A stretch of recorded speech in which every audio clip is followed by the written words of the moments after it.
हम लोग श्रीला प्रभुपाद जी से, गौर निताय से और श्री राधा वृंदावन चंद्र से प्रार्थना करेंगे। आप भी मेरे साथ इस प्रणाम मंत्र को दोहराइए। नमः ओम विष्णुपादाय कृष्ण प्रेष्ठाय भूतले श्रीमते भक्ति वेदांत स्वामिन इति नामिने नमस्ते सारस्वते देवे गौरवाणी प्रचारिणे निर्विशेषा शून्यवादी पाश्चात्य देशतारिणे जय श्री कृष्ण चैतन्य प्रभु नित्यानंदा श्री अद्वैत गदाधरा श्रीवासादि गौर भक्त वृंदा। हरे कृष्णा कृष्ण कृष्णा हरे हरे, हरे रामा राम रामा हरे हरे। श्री राधा वृंदावन चंद्र की जय, श्री गौर निताय की जय, श्रील प्रभुपाद की जय। Welcome all of you for today's Bhagavad Gita session. We are discussing chapter 18. Title of the chapter is उपसंहार संन्यास की सिद्धि। हमने कल इसमें श्लोक नंबर 18 तक समझा था। आज हम लोग श्लोक नंबर 19 से लेकर 40 तक समझेंगे, जो कि इस चैप्टर का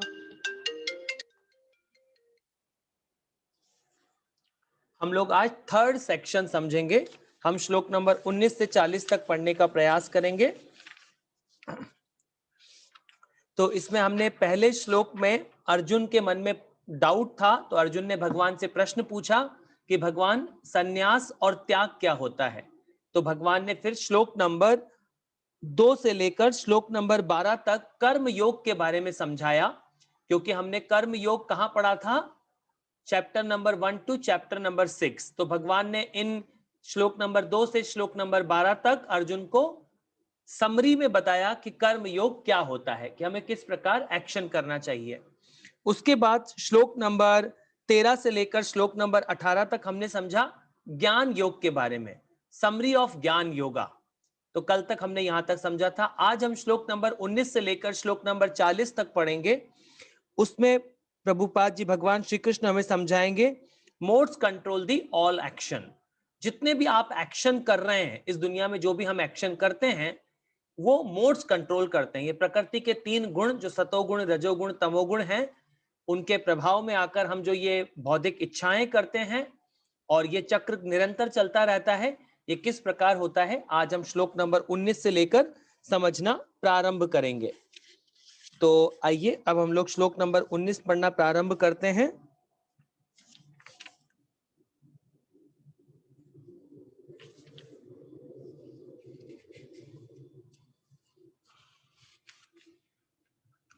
तो श्लोक नंबर 19 में अब देखिए, क्योंकि अब प्रकृति के 3 गुण का टॉपिक शुरू हो रहा है और ये मोड्स किस प्रकार हमारे सारे एक्शंस को कंट्रोल करते हैं, तो हमें डिटेल में समझते हैं हम लोग। तो श्लोक नंबर 19 में प्रकृति के 3 गुणों के अनुसार ही ज्ञान, कर्म तथा कर्ता के 3 भेद हैं। अब तुम मुझसे इन्हें सुनो। तो भगवान किसके भेद बता रहे हैं? इसमें भगवान हमें 3 चीजें बताएंगे, ज्ञान, कर्म तथा कर्ता। ये जो नॉलेज होती है ज्ञान, और ये जो एक्शन होता है कर्म, और जो उस एक्शन को करता है, ज्ञान, कर्म तथा कर्ता, ये तीनों चीजें किस प्रकार इफेक्ट होती हैं, ये प्रकृति के 3 गुणों के प्रभाव से आकर ये तीनों चीजें इफेक्ट होती हैं। ज्ञान भी इफेक्ट होता है, कर्म भी इफेक्ट होता है और कर्ता भी इफेक्ट होता है। तो अब ये तीनों चीजों को हम श्लोक नंबर 19 से 40 तक समझेंगे कि किस प्रकार ये तीनों गुण जो हैं प्रकृति के, ये हमारे हर एक्शन को कंट्रोल करते हैं। तो आइए अब हम श्लोक नंबर 20 में समझते हैं। बोल रहे हैं भगवान बोल रहे हैं अर्जुन से, जिस ज्ञान से अनंत रूपों में विभक्त सारे जीवों में एक ही अविभक्त आध्यात्मिक प्रकृति देखी जाती है, उसे ही तुम सात्विक ज्ञान जानो। तो सात्विक ज्ञान कैसा होता है? जो भक्त इस भक्ति में टॉप मोस्ट सिचुएशन में स्थित है, जिसको सात्विक नॉलेज है, वो हमेशा अपने सात्विक ज्ञान, मतलब जिसको ये प्रॉपर नॉलेज है, वो कैसे देखता है कि हर शरीर में क्या है, भगवान का अंश है, और ये हर शरीर में कौन इसको चलाता है, परमात्मा चलाते हैं, जो कि अविभक्त हैं। वो कभी भी परमात्मा को अलग अलग टुकड़ों में हमें नहीं समझना चाहिए। वो सेम परमात्मा, जिस प्रकार सूर्य की रोशनी इस धरती के हर कोने में विद्यमान होती है, परंतु सूर्य तो एक ही होता है, उसी प्रकार से जो भगवान है वो एक ही है, परंतु सेम भगवान परमात्मा के रूप में हर शरीर में विद्यमान होते हैं, और हर शरीर को चलाता कौन है? परमात्मा ही चलाते हैं। तो ये एक इंपॉर्टेंट नॉलेज है, जिसको ये नॉलेज होती है तो बोल रहे हैं भगवान यहां पर, इस प्रकार का ज्ञान, जो इस प्रकार इन चीजों को समझता है, उसका ज्ञान सात्विक होता है।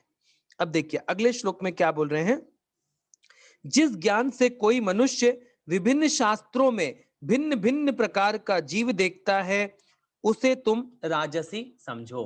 तो क्या होता है वो राजसी? मतलब वो कुत्ते को, गाय को, बिल्ली को, सबको क्या पता है? डिफरेंट डिफरेंट समझता है। वो उनको एक लेवल पे नहीं समझता कि सब में भगवान का अंश है, वो इस चीज को नहीं समझना चाहता। वो उनको बॉडीली लेवल पर समझता है, सबको डिफरेंट डिफरेंट समझता है। तो ऐसा ज्ञान क्या है? पैशनेट होता है, वो राजसी ज्ञान होता है। और तभी तो लोग हैं। और तामसी ज्ञान में देखिए क्या होता है, जो वह ज्ञान जिससे मनुष्य किसी एक प्रकार के कार्य को, जो अति तुच्छ है, सब कुछ मानकर सत्य को जाने बिना उसमें लिप्त रहता है, तामसी कहा जाता है। तो भगवान क्या बता रहे हैं इसमें हमें? तामसी किस प्रकार का ज्ञान है? जो सच्चाई को क्या करते हैं? छुपाना चाहते हैं, सच्चाई को अपने ऊपर नहीं लाना चाहते। इवन तो हम सबको इतना नॉलेज है कि हम लोग आत्मा हैं, इस शरीर से भिन्न हैं। हर इवन आप किसी भी पशु को काट रहे हैं तो उसमें भी वो आत्मा है, परंतु क्या करते हैं वो जीव जंतुओं को बोलते नहीं, इसमें कोई आत्मा नहीं होती, इनको काटो, इनको क्या करो, इनको जलाओ, काटो, जो करना है करो, इसमें कोई आत्मा नहीं होती। तो इस तरह वो अपनी फिलॉसफी देते हैं। तो ऐसा ज्ञान क्या है? तामसिक ज्ञान है। वो पशुओं को किसी भी तरीके से परेशान करते हैं। एक रिसेंटली मैंने वीडियो देखा था, बहुत सीवियर वीडियो था वो। उसमें ऐसी एक कंट्री है जहां पर जिंदे बंदर को खाया जाता है। वो कैसे करते हैं वो लोग? क्योंकि उनमें ये कॉन्सेप्ट, उनके जीवन में आत्मा का, कि भगवान का अंश है, ये कॉन्सेप्ट होता ही नहीं है। उनके लिए सिर्फ ये बॉडी है बस। तो क्या करते हैं, लाइव मंकी को ऐसे एक राउंड टेबल में फंसा देते हैं जिससे उसका मुंह ऊपर रहता है, और उस मंकी को ऊपर से फोड़ दिया जाता है, और उसके सामने प्लेट में फोक से उसका जो भी अंदर से निकलता है उसको खाने का प्रयास करते हैं। तो इस प्रकार के लोग कैसे होते हैं? उनका ज्ञान तामसी ज्ञान होता है। उनको कोई फर्क नहीं पड़ता कि इस पशु के अंदर आत्मा है, वो हम भी सेम कृष्णा का आत्मा है, सेम सब कुछ सेम है, हम में और उनमें कोई फर्क नहीं है। तो वो इस तरह इस ज्ञान को समझना नहीं चाहते। वो क्या करते हैं? अपने ज्ञान को ढक लेते हैं। ऐसे ज्ञान को कैसा बोला जाता है? तामसिक ज्ञान बोला जाता है। तभी तो वो इतने पशुओं को, जितने भी बड़े बड़े इंडिया में स्लॉटर हाउस खोले गए हैं, आज तक जैसे कोई बड़ी बड़ी मशीन की फैक्ट्रियां, मशीनें लगी हुई फैक्ट्रियां नहीं होती हैं, बड़ी बड़ी ग्रांड फैक्ट्रियां, ऐसे कैसे खोली गई है स्लॉटर हाउस। मतलब 10,000 गायों को एक साथ भेजा जाता है, उनकी स्किन अलग कर दी जाती है, उनके फ्लश को अलग कर दिया जाता है, उनके बोन्स को अलग कर दिया जाता है, और वो बीफ को एक्सपोर्ट करते हैं। तो बोलते हैं we are the number 1 country in beef export. तो इस प्रकार का ज्ञान कैसा है? तामसिक ज्ञान है ये सब। तो ये हमसे सारे गलत काम हो जाते हैं। आगे देखिए भगवान क्या बोल रहे हैं, हम 13वें श्लोक पे आते हैं।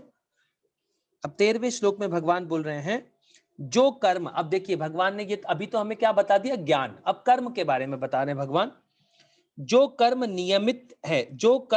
नियमित है और जो आसक्ति, राग या द्वेष से रहित कर्म फल की चाह के बिना किया जाता है, वह सात्विक कहलाता है। अब सात्विक कर्म कौन कौन सा हो रहा है?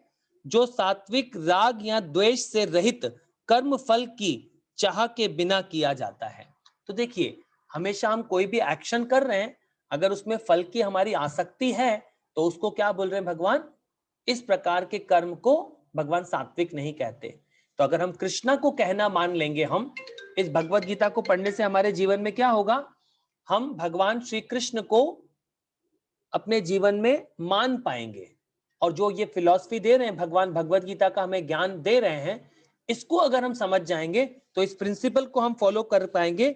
वो होते हैं सात्विक कर्म। उनको क्या बोल रहे हैं? जो कर्म नियमित हैं और जो आसक्ति, राग या द्वेष से रहित कर्म फल की चाह के बिना किया जाता है। तो कर्म फल की उसमें चाह नहीं होनी चाहिए और अटैचमेंट नहीं होना चाहिए। राग और द्वेष, उससे बहुत ज्यादा हमें अटैचमेंट नहीं होना चाहिए। तो ऐसे कर्म क्या होते हैं? सात्विक कर्म कहलाते हैं। तो सात्विक कर्म कितने हैं? हम जितने भी डिवोशनल सर्विस करते हैं वो सारे कर्म किस में आते हैं? सात्विक कर्मों में आते हैं। परंतु जो डिवोशनल भगवान की सेवा है वो सात्विक से भी शुद्ध सत्व में आ जाते हैं। तो सात्विक होना भी बहुत जरूरी है ताकि हम एटलीस्ट थिंकिंग कर पाए भगवान की सेवा करने का। आगे क्या बोल रहे भगवान?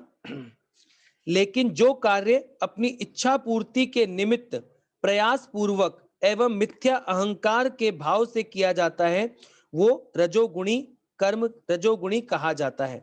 अब कौन कौन से कार्य इच्छा पूर्ति के निमित्त प्रयास पूर्वक? तो हम क्या करते हैं? अपनी भौतिक इच्छाओं को प्राप्त करने के लिए, इन भौतिक इच्छाओं को सेटिस्फाई करने के लिए हम लोग क्या करते हैं? बहुत हार्डवर्क करते हैं। इस दुनिया में बहुत हार्डवर्क करते हैं हम, सिर्फ ये भौतिक इच्छाएं पूरी करनी है। एक्चुअली इस बॉडी को चलाने के लिए क्या चाहिए? इस बॉडी को चलाने के लिए अगर आपके पास दिन भर में 8 से 10 चपाती हो और थोड़ी सब्जी हो, थोड़े फल हो, आपका ये जीवन आराम से चलता है। इसके सिवा एक्चुअली इस बॉडी को चलाने के लिए कुछ नहीं चाहिए। इस आत्मा को और इस शरीर को टुगेदर रखने के लिए हमें बहुत कुछ नहीं चाहिए होता है। क्योंकि जितने रियल ग्रेट योगी थे, जितने जो ये गोस्वामी थे वृंदावन में, 6 के 6 गोस्वामी, उन्होंने अपना कहीं पर कोई दुनिया में कुटिया नहीं बनाया। वो पेड़ के नीचे सो जाते थे और वो मधुकरी कर कर कहीं से 2 रोटी मिलती थी, उसको खा के अपना भजन में मस्त रहते थे और अपने सारे इस भक्ति को हम दुनिया में कैसे प्रोपोगेट करें उसमें लगे रहते थे। इसीलिए वो गोस्वामी थे। उनको किसी चीज में आसक्ति नहीं होती है, किसी में उनको अटैचमेंट नहीं होता है। तो एक्चुअली इस बॉडी को चलाने के लिए बहुत कुछ नहीं चाहिए जीवन में। बॉडी बड़े आराम से चल सकती है सिंपल चीजों से। और इस बॉडी का हम किस में उपयोग कर सकते हैं? कृष्णा कॉन्शियसनेस में उपयोग कर सकते हैं, ताकि जो हमारी कॉन्शियसनेस है इसको हम कृष्णा कॉन्शियस कर लें इस एक मनुष्य जीवन में, और हम क्या कर सकें? हमारे इस मनुष्य जीवन के गोल को हासिल कर सकें। तो जो राजसिक कार्य होते हैं वो बहुत पैशनेट कार्य होते हैं। उसमें लोग, मान लीजिए आपके पास एक फैक्ट्री है, आप 1 से 2 बनाना चाहते हैं, 2 से 4 बनाना चाहते हैं, तो क्या होता है? हम बहुत आसक्ति रहती है, हमारा अटैचमेंट होता है कि हमारे जीवन में हमारे पास 1 करोड़ है, इसको 4 कैसे कर लें, 4 को 8 कैसे कर लें, 8 को 16 कैसे करें। दिन भर हमारी माइंड की थिंकिंग उन्हीं कार्यों में चलती रहती है। तो भगवान बोल रहे हैं इस प्रकार के सारे कार्य क्या हैं? रजोगुण के कार्य हैं। अब तमोगुण के कार्य कैसे हैं? जो कर्म मोहवश शास्त्र उपदेशों की अवहेलना करके तथा भावी बंधन की चिंता किए बिना या हिंसा अथवा अन्यों को दुख पहुंचाने के लिए किया जाता है वह तामसी कहलाता है। तो आज जितने भी ये टेररिस्ट हैं या जितने भी बहुत सारे इतने ग्रेट पर्सनालिटी हैं जो क्या करते हैं? हिंसा करते हैं, बहुत ज्यादा हिंसा भरे कार्य करते हैं। और वो सब कार्य कैसे हैं? तामसिक कार्य हैं।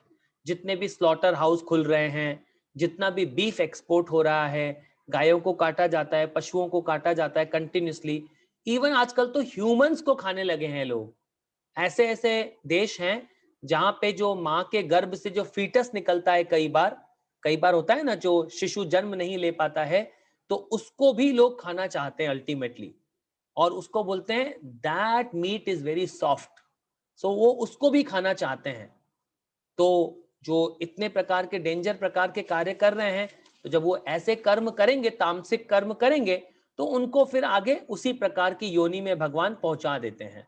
उनको फिर उसी प्रकार की योनि दे दी जाती है ताकि वो उस प्रकार के कार्यों को कर सकें। जिनको मीट खाने का या मीट के इस तरह की फैक्ट्रियां लगाने का बहुत शौक है, तो भगवान उनको उन्हीं कार्यों में अगले जीवन में उनको चीता का शरीर दे देंगे या कोई ऐसी योनि दे देंगे, तामसिक योनि, जिसमें वो उन कार्यों को कंटिन्यू कर सकें। आगे क्या बोल रहे हैं भगवान? अब देखिए, जो व्यक्ति भौतिक गुणों के संसर्ग के बिना अहंकार रहित संकल्प तथा उत्साह पूर्वक अपना कर्म करता है और सफलता अथवा असफलता में अविचलित रहता है, वह सात्विक कर्ता कहलाता है। तो अब भगवान ने हमें 3 ज्ञान दिए, ज्ञान, कर्म और कर्ता। कर्ता माने डूअर। डूअर कौन है? एक्चुअली परमात्मा। पर आप आत्मा क्या करती है? इच्छा करती है। एटलीस्ट आपका भी कोई रोल है। हमने पढ़ा था ना, कोई भी कार्य होने के लिए 5 चीजों की आवश्यकता होती है। पहला कर्ता, दूसरा प्लेस ऑफ एक्शन, वो कार्य कहां किया जा रहा है, तीसरा होता है उसमें आपने क्या क्या इंस्ट्रूमेंट यूज किए, मतलब क्या क्या इंद्रियों को यूज किया है, चौथा होता है उसमें कितना आपने चेष्टा डाली है उस कार्य को करने के लिए, और पांचवा होता है देवम। अगर भगवान ने उस कार्य को सैंक्शन नहीं किया है तो कार्य नहीं हो सकता। तो भगवान का सबसे इंपॉर्टेंट प्रिंसिपल है यहां पर। तो अब इसमें क्या बोल रहे भगवान, अब वो कर्ता कैसा होता है, क्योंकि कर्ता का भी एक रोल है। ऐसा नहीं, अगर कर्ता नहीं सोचेगा, मान लीजिए आत्मा को डिजायर ही नहीं करेगी तो कार्य हो ही नहीं सकता, परमात्मा उसको आगे नहीं बढ़ाएंगे। तो कर्ता का भी कोई ना कोई रोल तो है, आत्मा का रोल तो है। मगर वो आत्मा कैसी होनी चाहिए, ध्यान से सुनिए। जो व्यक्ति भौतिक गुणों के संसर्ग के बिना अहंकार रहित, अहंकार मतलब फॉल्स ईगो, जो हमारी बॉडी है ना, मन बुद्धि अहंकार, तो अहंकार से रहित होकर जो कार्य करता है। और दूसरा भगवान बोल रहे हैं संकल्प, संकल्प तथा उत्साह पूर्वक अपना कर्म करता है और सफलता तथा असफलता में अविचलित रहता है। तो वो क्या करता है, उसको सक्सेस मिलती है या उसको डिफीट मिलती है, उसको पता है ये सब भगवान ने प्लान किया हुआ है। तो वो उसमें बिल्कुल भी अपने आप को विचलित नहीं करता वो व्यक्ति, कि मुझे सफलता मिली असफलता मिली, ये सब भगवान ने कुछ ना कुछ प्लान किया है। तो वो भगवान के जो भी प्लान करता है उसके अकॉर्डिंगली अपने आप को क्या करता है, ढल लेता है। तो इस प्रकार भगवान यहां पर हमें बता रहे हैं। अब हम श्लोक नंबर 27 पढ़ते हैं। जो कर्ता कर्म तथा कर्म फल के प्रति आसक्त होकर फलों का भोग करना चाहता है तथा जो लोभी, सदैव ईर्ष्यालु, अपवित्र तथा सुख दुख से विचलित होने वाला है, वह राजसी कहा जाता है। तो राजसी के गुण कैसे हैं? वो हमेशा विचलित होता रहता है, ईर्ष्यालु होता है, अपवित्र होता है, और कैसा, कोई भी कार्य करता है तो उसके फलों को वो भोगना चाहता है। कोई भी एक्टिविटी करूं जो उससे धन अर्जित हुआ है वो मैं अपने इंद्रिय तृप्ति के लिए यूज करूं। तो क्या करता है, इस भगवान की संपत्ति को अपना समझने बैठ जाता है। भगवान ने हमें क्या प्रिंसिपल सिखाया है, भोक्तारम यज्ञ तपसाम सर्वलोक महेश्वरम। इस दुनिया के जो सर्वलोक महेश्वरम, इस सारे दुनिया के लोगों के मालिक कौन है, महेश्वर कौन है, कृष्णा। हर चीज कृष्णा को बिलोंग करती है। हम तो यहाँ कुछ कुछ सेकंडों के लिए आते हैं इस भौतिक संसार में और हम ये बोलने लग जाते हैं कि ये सब कुछ मेरा है। परंतु जो इंटेलिजेंट व्यक्ति होता है, जो इंटेलिजेंट भक्त होता है, उसको क्लियर नजर आता है कि ये बॉडी हाथ से जाने वाली है, किसी भी दिन ये शरीर चला जाएगा मेरे हाथ से, तो मैं इतना क्यों अटैच हो जाऊं इस भौतिक संसार से। तो वो अपने आप को डिटैच रखता है, वो अपने कार्य भी करता है, परंतु ऐसे कार्य करता है ताकि वो इस भौतिक संसार में क्या हो जाए, आसक्त न हो जाए। बात जैसे हम लोग आसक्त हो जाते हैं इस भौतिक संसार में, सब कुछ अपना समझ बैठे हैं, सब कुछ, कि सब कुछ मेरा है और इस भौतिक संसार से मैं कभी नहीं जाऊंगा। और कुछ ही दिनों बाद हमें है ना इस मिट्टी के शरीर को लकड़ियों में रख के आग लगाने वाले हैं लोग। हमारे ही जो सगे बेटे हैं या जो पति हैं वो सब हमारे शरीर को आग लगा देते हैं। तो हमें समझना होगा इसको कि ये जो सब कुछ कृष्णा को बिलोंग करता है, हमें इस दुनिया में कुछ भी बिलोंग नहीं करता। हम अगर कुछ बिलोंग करना है हमें, तो वो है कृष्ण के साथ हमारा रिलेशनशिप, क्योंकि इस भौतिक संसार में रिलेशन भी टेम्परेरी है। तो हमारा इटर्नल रिलेशन क्या है, वो सिर्फ कृष्ण के साथ है। आगे क्या बोल रहे हैं भगवान हमें अगले श्लोक में देखिए। जो कर्ता सदा शास्त्रों के आदेशों के विरुद्ध कार्य करता है, जो भौतिकवादी, हठी, कपटी तथा दूसरों का अपमान करने में पटु है, तथा जो आलसी, सदैव खिन्न तथा काम करने में दीर्घ सूत्री है, वो तमोगुणी कहलाता है। तो वो क्या करता है, लेजी आदमी होता है। कोई भी कार्य करने के लिए वो 10-10 दिन तक बैठा रहता है। सुबह लेजी आदमी क्या करते हैं, सुबह जैसे संडे है तो वो दिन भर बिस्तर में से ही 12 बजे उठते हैं, बोलते हैं 12 बजे उठेंगे और फिर कुछ खाएंगे गंदा और फिर सो जाएंगे 2 बजे। तो उनका जीवन कैसा है, लेजी जीवन है उनका। तो इस प्रकार के लोग क्या करता, क्या होता है, तामसिक करता होता है वो। तो हमें क्या है, तामसिक कभी नहीं बनना है। तो तामसिक के क्या क्या होते हैं लक्षण देखिए, जो करता तथा शास्त्रों के विरुद्ध कार्य करता है। अब शास्त्रों में क्या लिखा है भगवत गीता में, ये सब हमें क्या बोल रहे हैं भगवान, कि हम कृष्ण का कहना माने। अगर हम भगवान का कहना मान लेंगे तो हम क्या हो जाएंगे, कृष्णा कॉन्शियस हो जाएंगे। तो वो शास्त्रों के विरुद्ध कार्य करता है, शास्त्रों को कभी नहीं मानेगा। शास्त्रों में लिखा है सीधा चलो तो वो उल्टा चलेगा।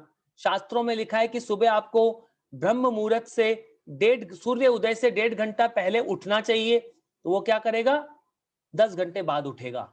उसके लिए सुबह रात होती है, रात सुबह होती है। वो सारे गलत कार्यों को करता रहता है, शास्त्रों के अगेंस्ट कार्य करता है। तो ऐसा करता क्या है, तामसिक कर्ता कहा गया है यहाँ पर। अब देखिए अगला बहुत इंपॉर्टेंट श्लोक है भगवान, इसमें हमें भगवान बुद्धि और धृति के बारे में बताएंगे। अब हम लोग श्लोक नंबर 29 पे पहुंच चुके हैं। हे धनंजय, अब मैं प्रकृति के 3 गुणों के अनुसार तुम्हें विभिन्न प्रकार की बुद्धि तथा धृति के विषय में विस्तार से बताऊंगा। अब देखिए बुद्धि क्या होती है, हमारी इंटेलिजेंस, और धृति के विषय में भगवान क्या बता रहे हैं, जो हमारा संकल्प होता है। धैर्य के विषय में जो संकल्प करते हैं ना हम, जिसको धैर्य भी बोलते हैं, उसके बारे में एक तो भगवान बताएंगे हमें बुद्धि के बारे में, और जो हम एक संकल्प करते हैं वो उसके बारे में भगवान हमें अब बताएंगे। अब देखिए अगले श्लोक में कृष्णा क्या बोल रहे हैं, हे प्रथापुत्र, जब बुद्धि सतोगुणी है, जिसके द्वारा मनुष्य यह जानता है कि क्या करणीय है और क्या नहीं, जिससे डरना चाहिए और किससे नहीं, क्या बांधने वाला है और क्या मुक्ति देने वाला है। तो भगवान हमें क्या बोल रहे हैं यहाँ पर, कि किस प्रकार की बुद्धि होनी चाहिए। भगवान बुद्धि और धृति के बारे में यहाँ पर चर्चा कर रहे हैं। तो हे प्रथापुत्र, वह बुद्धि सतोगुणी है जिसके द्वारा मनुष्य यह जानता है कि क्या करनी है और क्या नहीं करना चाहिए। तो सतोगुणी बुद्धि हमेशा क्या करती है, जिस भक्त की इंटेलिजेंस सतोगुणी कब होती है, जब आप आत्मा को अच्छे से भगवान का नाम दे रहे हैं, तो आपकी बुद्धि कैसी हो जाएगी, सतोगुणी हो जाएगी। जब बुद्धि सतोगुणी हो गई तो आप क्या कर पाएंगे, अपने माइंड को प्रॉपर डायरेक्शन दे पाएंगे। आपके माइंड को अगर आप कंट्रोल कर पा रहे हैं तो आप अपनी इंद्रियों को क्या करेंगे, अपने माइंड मन की हेल्प से आप अपनी इंद्रियों को कंट्रोल कर पाएंगे। तो क्या होगा, जो कार्य अकरणीय है, जो आपको कार्य नहीं करना चाहिए वो आप नहीं करेंगे। जैसे कि बहुत लोग चोरी करते हैं, डकैती डालते हैं, रेप करते हैं, जितने भी सारे काम करते हैं, तो क्या है, उनकी इंद्रियां क्या है, अनकंट्रोल्ड हैं। तो भगवान बोल रहे हैं जो सात्विक बुद्धि वाला व्यक्ति होता है वो किस प्रकार के कार्य करता है, वो कहता है सतोगुणी है, जिसके द्वारा मनुष्य ये जानता है कि क्या करणीय है क्या नहीं, किससे डरना चाहिए और किससे नहीं, क्या बांधने वाला है और क्या मुक्ति देने वाला है। तो यहाँ पे ये चीजें क्लियर हो जाती है हमारे जीवन में। अब अगला श्लोक देखिए, हे प्रथापुत्र, जो बुद्धि धर्म तथा अधर्म, करणीय तथा अकरणीय कर्म में भेद नहीं कर पाती, वह राजसी बुद्धि है।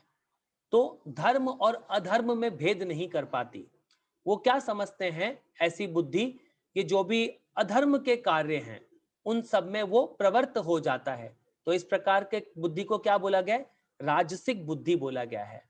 और जैसे धर्म के कार्य क्या हैं, धर्म के जितने भी इंपॉर्टेंट कार्य बताए गए हैं, जैसे कि हम लोग, ये सबसे बड़ा धर्म क्या है, हम भगवत गीता का ज्ञान प्राप्त कर रहे हैं, हम हरे कृष्ण मंत्र का जप कर रहे हैं, क्योंकि हमारा रियल धर्म क्या है, हम भगवान के अंश हैं। और हमारा रियल धर्म क्या है, कि हम भगवान की 24 घंटे सेवा करें, 24 घंटे भगवान के बारे में सोचें। मन मना भव मत भक्तो मध्याजी माम नमस्कुरु। तो हम 24 घंटे भगवान के बारे में सोचना हमारा रियल धर्म है। परंतु हम उस धर्म को सोचकर क्या करते हैं, हम अधर्म की बातें सोचते रहते हैं। तो यहाँ पे कृष्ण हमें क्या बता रहे हैं श्लोक में, कि हे प्रथापुत्र, जो बुद्धि धर्म तथा अधर्म, करणीय तथा अकरणीय कर्म में भेद नहीं कर पाती, वह राजसिक बुद्धि है। तो जो पैशनेट लोग होते हैं, जिनका माइंड बहुत एजिटेट होता है कार्य करने के लिए, तो वो रियल काम नहीं कर पाते, कि हमें कृष्ण की सेवा करनी चाहिए, वो मेन काम नहीं कर पाते। वो सिर्फ इस भौतिक संसार की चीजों में ही खेल के अपना समय को वेस्ट कर देते हैं। तो ऐसी बुद्धि होती है राजसिक व्यक्तियों की, जो होते हैं ना, बहुत बड़े बड़े बिजनेस चलाना चाहते हैं, अब आप इनसे मिलिए जो लोग गूगल में काम करते हैं, माइक्रोसॉफ्ट में, तो वो क्या बोल रहे हैं गूगल वाले कि जो लोग 12 घंटे काम करते हैं उनको उनके मैनेजर और स्क्रू करके 14 घंटे बिठाएंगे, 16 घंटे बिठाएंगे। ऐसे हमारे एक कांग्रीगेशनल थे बैंगलोर में, तो उनकी वाइफ तो अच्छी भक्त बन गई थी, परंतु जो हस्बैंड थे वो चाहते थे भक्ति करना, परंतु वो एक सीईओ लेवल पे थे तो भक्ति नहीं कर पा रहे थे। तो वो इतना काम करते थे, वो 18-20 घंटे ऑफिस में काम करते थे।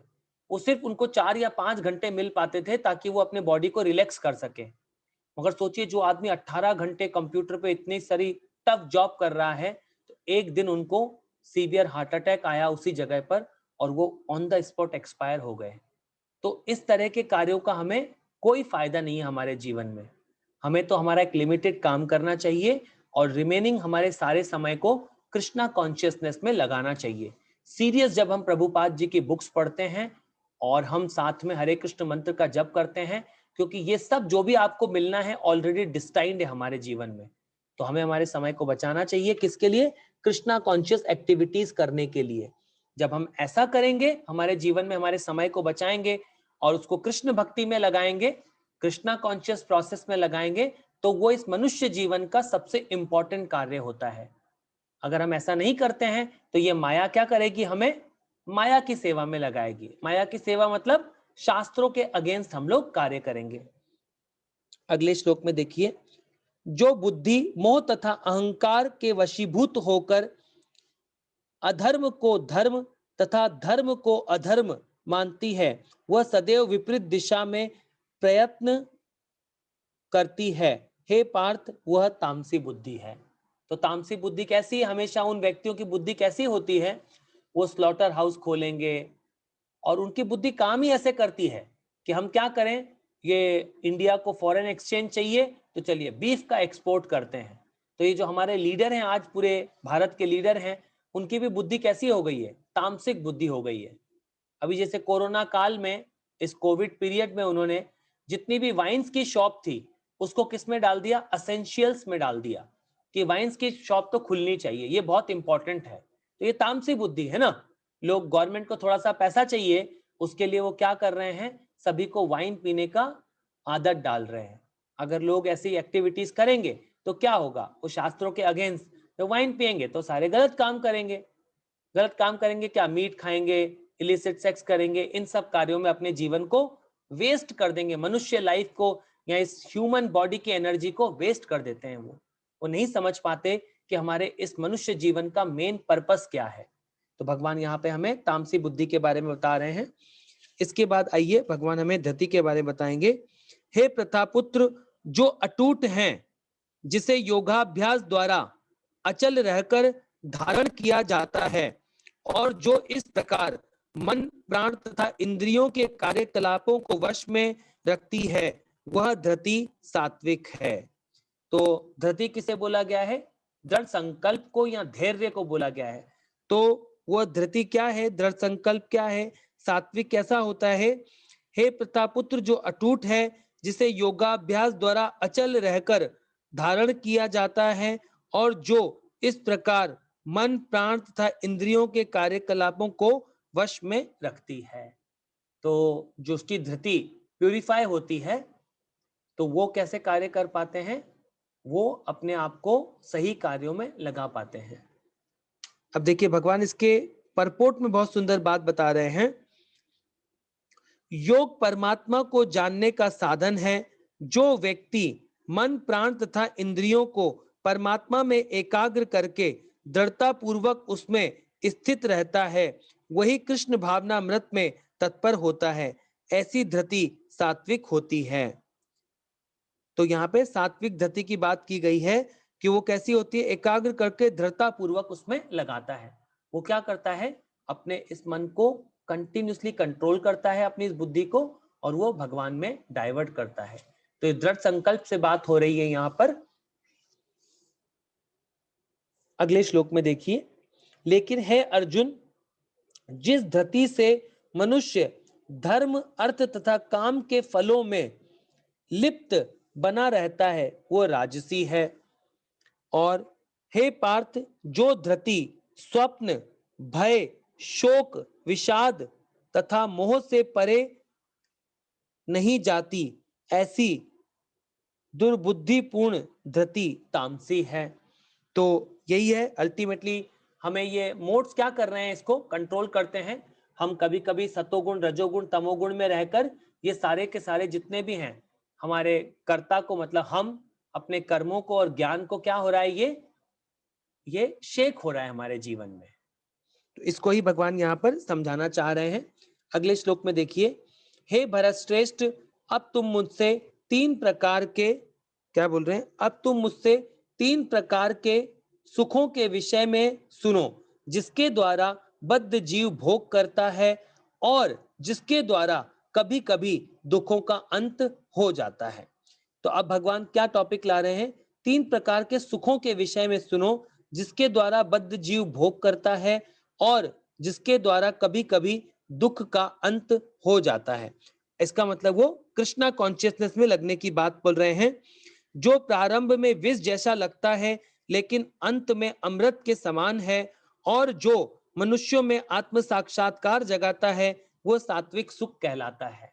तो अल्टीमेटली सात्विक सुख का मतलब क्या है, जैसे कि मान लीजिए किसी को जॉइंटिस की बीमारी हुई है, जिसको पीलिया हो जाता है, तो उसको क्या बोला जाता है डॉक्टर, कि आपको गन्ने का जूस बहुत ज्यादा पीना है। मगर गन्ने का जूस शुरू में क्या होता है, उसको बहुत कड़वा लगता है, परंतु धीरे धीरे जब वो गन्ने का जूस पीता जाता है तो धीरे धीरे क्या होता है, उसका जो जॉइंटिस का प्रॉब्लम है वो भी धीरे धीरे सही हो जाता है और धीरे धीरे उसको जूस भी मीठा लगने लगता है। परंतु शुरू में जूस कैसा लग रहा है, कड़वा लग रहा है। इसी प्रकार हम अभी इस भौतिक संसार में कैसे फंसे हुए हैं, इस प्रकृति के तीन गुणों में फंसे हुए हैं। परंतु जब हम इस कृष्णा कॉन्शियस प्रोसेस को हमारे जीवन में अपनाते हैं, ये जो हरे कृष्ण महामंत्र का जप करना है और 4 नियमों का पालन करना है, जब हम इस प्रिंसिपल को हमारे जीवन में फॉलो करते हैं, सिंसियरली फॉलो करते हैं, तो क्या होता है हमारे साथ, अगर हम इसको सिंसियर फॉलो करते हैं इस कृष्णा कॉन्शियस प्रोसेस को, तो हम क्या होता है, शुरू में तो हमें कड़वा लगेगा। जैसे हम सबको भगवान का नाम जप करना कड़वा लग रहा है, अभी अभी हम बोल रहे हैं 16 माला जप करिए, तो लोग नहीं कर रहे हैं, तो क्या समझ रहे हैं कि क्यों अपना 2 घंटा वेस्ट करें इस काम में। तो क्या हो रहा है, अभी कड़वा लग रहा है, परंतु धीरे धीरे अगर आप करते जाएंगे तो ये मीठा लगने लगेगा। क्योंकि ये क्या है, हमारी अभी हम क्या है, कंडीशन लाइफ में फंसे हुए हैं। हमारी आत्मा क्या है, इस कंडीशन बॉडी में फंसी हुई है। अभी हम मुक्त नहीं है, अभी हम मुक्त जीवा नहीं है। तो मुक्त जब धीरे धीरे मुक्त होने लगेंगे, जब आप हरे कृष्ण मंत्र का ध्यान से जप करेंगे और 4 नियमों का पालन करेंगे, तो उससे क्या हो जाएगा, जब आप धीरे धीरे धीरे इस प्रोसेस में आगे बढ़ते चले जाते हैं, तो क्या होता है, ये जो आपको भगवान बोल रहे हैं, इस प्रकार हम धीरे धीरे सात्विक लेवल पर आते चले जाएंगे। तो कृष्णा यहाँ पर हमें डायरेक्शन दे रहे हैं, हे भरत श्रेष्ठ, जब तुमसे 3 प्रकार के सुखों के विषय में सुनो, जिसके द्वारा बद्ध जीव भोग करता है और जिसके द्वारा कभी कभी सुखों का अंत हो जाता है। अगला देखिए भगवान क्या बोल रहे हैं, जो प्रारंभ में विष जैसा लगता है लेकिन अंत में अमृत के समान है। तो ये भगवान का नाम कैसा है, प्रारंभ में विष समान लगता है सभी को। हमको भी लगता था कि हम क्यों, ये प्रभु जी लोग हमें सुबह सुबह उठा देते हैं 3:30 बजे और फिर बोलते हैं 16 माला बैठ के जप करो, ये क्यों बोलना है, हरे कृष्ण कृष्ण कृष्ण हरे हरे, हरे राम राम राम हरे हरे, ये क्यों जप करवाते हमें। मेरे माइंड में भी क्लियर नहीं था, और ठीक है प्रभु जी ने बोला है तो थोड़ा कर लेते हैं। तो वो मान के प्रभु जी की बात थोड़ा मैंने कर लिया, तो जीवन में हम लोग आगे बढ़ते चले गए। तो इसमें भगवान के भक्त आपको क्या गाइड कर रहे हैं, अल्टीमेटली भगवान की प्योर डिवोशनल सेवा के लिए आपको गाइड कर रहे हैं। अगले श्लोक पर आ जाइए, जो सुख इंद्रियों द्वारा उनके विषयों के संसर्ग में प्राप्त होता है और जो प्रारंभ में अमृत तुल्य तथा अंत में विषय तुल्य लगता है, वह रजोगुणी कहलाता है।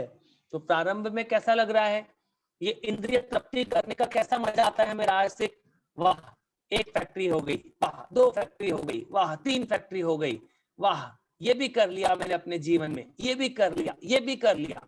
तो क्या है, शुरू में तो बहुत सुख मजा आ रहा है, नई गाड़ी ले ली, वाह 2-2 पत्नियां हैं, सुंदर बंगला बन गया है, इन सब में खूब आनंद आता है। परंतु भगवान क्या बोल रहे हैं यहाँ पर, जो सुख इंद्रियों द्वारा उसके विषयों के संसर्ग में प्राप्त होता है और जो प्रारंभ में अमृत तुल्य तथा अंत में विषय तुल्य लगता है, वह रजोगुणी कहलाता है। तो रजोगुणी कार्य कैसे हैं? जैसे कि मान लीजिए आपने शाम को 5 बजे फोन किया, प्रभु जी ये हमारा है ना, आप वो जो कृष्ण कथा हो रही है उसमें हमारा नाम बुलवा दीजिए, या ये कीर्तन हो रहा है ये हमारे नाम पे करा दीजिए। तो क्या बोल रहे भगवान यहाँ पर, हमें हमें जब हम भगवान की प्योर डिवोशनल सेवा में लग जाएंगे तो हम इस चक्र से निकल पाएंगे और बच पाएंगे, आत्मा को सही लेवल पर हम कार्य कर पाएंगे। अगला श्लोक देखिए भगवान क्या बोल रहे हैं, तथा जो सुख आत्म साक्षात्कार के प्रति अंधा है और जो प्रारंभ से लेकर अंत तक मोहकारक है और जो नित्य अहिंसा आलस्य तथा मोह से उत्पन्न होता है, वो तामसिक कहलाता है। तो तामसिक क्या बोल रहे हैं भगवान, देखिए, जो सुख आत्म साक्षात्कार के प्रति अंधा है, तो लोग क्या करते हैं, ऐसा सुख प्राप्त करना चाहते हैं, जीवों को मारना चाहते हैं, वो बहुत सारे क्या खोल देते हैं, गायों को काटने का सेंटर में गायों को भेज देते हैं कुछ धन के अभाव में आकर। परंतु प्रभुपाद जी के भक्तों ने जब ये संस्था बनाई वृंदावन में, तो उन्होंने, प्रभुपाद जी ने कभी जोर नहीं दिया। उन्होंने क्या जोर दिया कि आप अच्छे से 24 घंटे में से जितना भी आपको जप करना है वो पहले करो, और भगवत गीता, भागवतम और चैतन्य चरितामृत हमें पहले पढ़नी चाहिए। इससे क्या होगा, हमें तामसिक कार्यों से बच पाएंगे। अगला श्लोक पढ़ लेते हैं, जो इस चैप्टर का लास्ट, इस सेक्शन का लास्ट श्लोक है। बहुत इंपॉर्टेंट श्लोक है। भगवान बोल रहे हैं, न तदस्ति पृथ्व्यां वा देवी देवेषु वा पुनः सत्वं प्रकृति जय मुक्ता च देभी स्यान्नि भी गुरने। इस लोक में, स्वर्ग लोक से या देवताओं के मध्य से कोई भी ऐसा व्यक्ति विद्यमान नहीं है जो प्रकृति के 3 गुणों के तुल्य हो। तो भगवान क्या बोल रहे हैं यहाँ पर, हमें भगवान हमारी आंखें खोल रहे हैं। अल्टीमेटली कृष्णा बोल रहे हैं हमें यहाँ पर कि स्वर्ग लोक से लेकर, भगवान कहां से बोल रहे हैं, ब्रह्मा जी से लेकर चींटी तक, इन सारे लोकों में ऐसा कोई प्राणी नहीं है जो इन प्रकृति के 3 गुणों से बच सके। ऐसा कोई प्राणी नहीं है। अगर कोई बच सकता है तो वो कौन है, जब वो 24 घंटे कृष्ण का नाम जप करता हो, सिर्फ वो व्यक्ति ही बच सकता है, और वो व्यक्ति अपने किचन को चला सकता है। तो ये बहुत सिंपल है। हमने आज 40वें श्लोक पढ़ा है, तो हम अगला सेक्शन कल पढ़ेंगे, क्योंकि हम इस भगवत गीता को सेक्शन वाइज कर रहे हैं। तो किस प्रकार ये प्रकृति के 3 गुण, सतोगुण, रजोगुण, तमोगुण, हमें हर एक्शन के लिए बाइंड करते हैं। तो आज हमने ये पढ़ा कि किस प्रकार ये जितने भी एक्शंस हैं, ये क्या करते हैं, हमें जितने भी मोड्स हैं प्रकृति के 3 गुण, सतोगुण, रजोगुण, तमोगुण, ये क्या करते हैं, हमें बैटरी रिक्शा में बांधते हैं। आप सभी भक्तों का बहुत बहुत धन्यवाद। अभी हम सभी मिलकर एक माला हरे कृष्ण मंत्र का जप करेंगे।